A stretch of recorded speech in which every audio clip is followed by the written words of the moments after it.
Sunday group to provide free meals. It's about bringing people together, and we want to invite as well any organization or groups who want to promote whatever information for them, and that should be an educational purpose as well. There's a network of kitchens in America called Soul Kitchens. They're actually started off by John Bon Jovi, if anybody's young enough or old enough to remember him.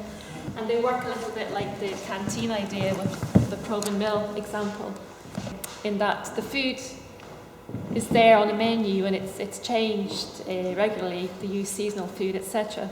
And so there is a price, there is a charge for every menu item. But if people can pay, they pay.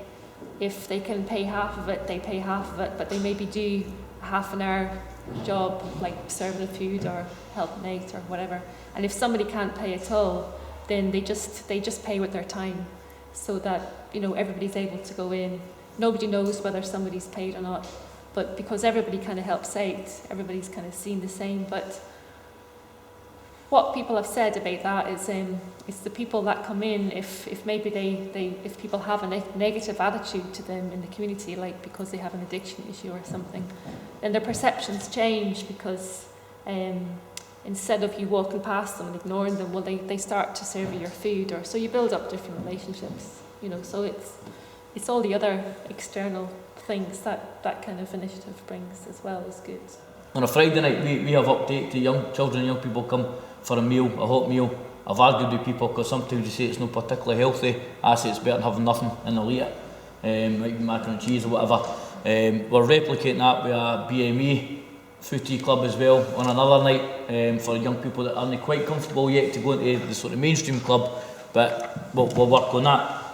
Well, we were offering like for 50p a kid's meal and £1 an adult meal, and I've done a wee bit of research and found out that Sirenian could help us. And now for 10, even less than 10 quid, we've managed to offer some free community meals for about 50 or 60 people every Sunday. And I'm sure we could do more food for even less than that. In the New House Community Shop in Pennywell Road, it's going to be cooking there in the shop once a week and using as many ingredients from the shop as we can.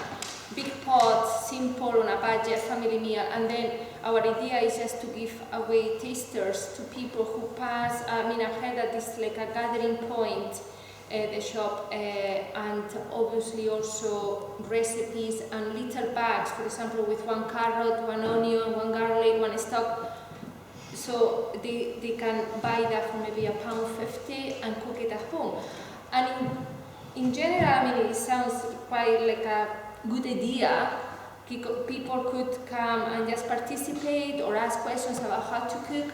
But again, I refer to what you said earlier. I've been working with people who sometimes they tell me they don't have a fridge at home, or that they just have a microwave because the hob has been removed.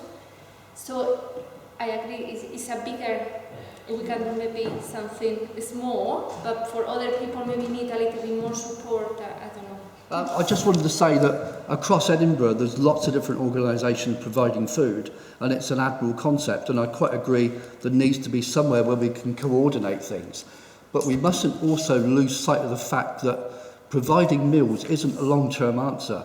The long-term answer is providing support to people, and also giving support to people, income maximisation, looking at how we can maximise their benefits, and also I think there ought to be a period of political activisation. You really need to actually go out there and lobby for what people need. Whether that's lobbying central government, Scottish government, or the local authority. Yeah, in that project that I visited, they've signposting obviously to all the support agencies. They've also set up a job club, and they've also set up other things. So they begin to then grow out the way and look at what people need. It's not just feeding, but it's also other services. And they begin to develop these services which have been lost to the community over the last 10 years. So just say that. It's great hearing what you do and what you do and what you do, and I'm less than a mile from each of you and I didn't know what was happening.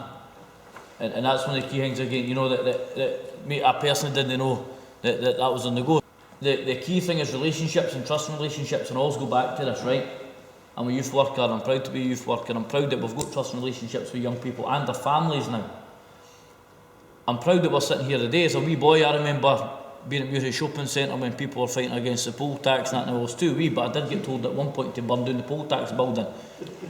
I'm not going to say if we did or not, right? But but the community always fought for itself and stuck up for its own people. I feel that sense of community isn't as strong now, if I'm being honest, in Murray St Paulton and all that. The same because the houses being up and doing and various other reasons. But I'm proud to be sitting here where there's people trying to help and fight back a wee bit again. So that's brilliant, right? I'm really, really proud of that. But we do need to work together to fight back. And I didn't want to, because there's a camera on me especially, right? The views are my own. You're right, we do need to, and it is a fight back. Because it isn't the people we're working with, it's not their fault that we're in this position. But we need to help. And my point being that we can set up all these ideas and all that, right? But people only come if they trust the people delivering it. And that's where local recognised faces that talk the same as them, no respect to anybody else, but the guys that go and say, here you wee bam, how's it going? Get yourself up the road. Get your mum and dad up and all. I've not seen them for ages. And then you build something where they're telling their pals to come. And it's very much, it's created by the community for the community in a genuine sense. And then there's no shame because it's just where I used to go to MFAC and all that, and everybody would go just because that's where you went. I didn't care how much that happens now, but it's great hearing all the things that happen. Now that I ken that, I can say to the wee guys, listen, tell your mum and dad or whoever looks after you, there's something on a Sunday at Royston Wardyburn. Get yourself doing it. It's brilliant, by the way. And joking aside, because it's came from somebody that they trust and recognise, they're likely to go. And it's really, and the same with yourself, and all these things. It's so important. Right.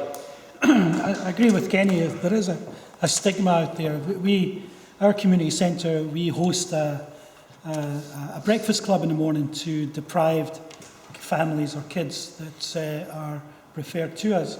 But to try and take it a step further and engage with the family, we just can't get through the door or get them to come through our door to come in into the community centre to participate in even growing their own food within our centre. We've got about 1/4 of an acre that we use as food growing areas, but we can't harvest it all. We share it all out, but there is that stigma that needs to be broken down, and it needs to be something clever, you know. The community centre is the other side of the river in Drylaw, where there's not meant to be deprived areas, but it is.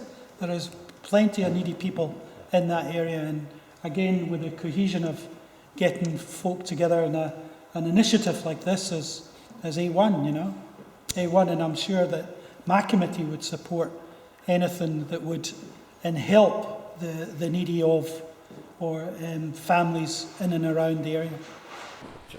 Yeah, I think what you were saying about it being open, being for everybody, is what we're kind of talking about, that it's not a section of the community. Most people in work are the people that we're talking about. It's people who are in work but can't get enough wage or can't get enough hours, right? They're people who are working split shifts and all that kind of stuff. Question then is lunchtime and dinner, right, at night. Would it be possible? That's where probably families could in fact engage. There is the question of breakfast clubs, and I believe that some of them have been stopped in the area. Well, I think you're right. I think we should be agitating for the schools to open up early enough in the morning, whether it's a primary school or whatever, to open up for kids to come in and get some breakfast, so that lots of things happen. We've went to conferences, we've went to the Palmity Alliance, we've been to other conferences, we've shared community experiences. Other people are ahead of us in making this happen. People have already tested it out. The question of employment, I think you're absolutely right.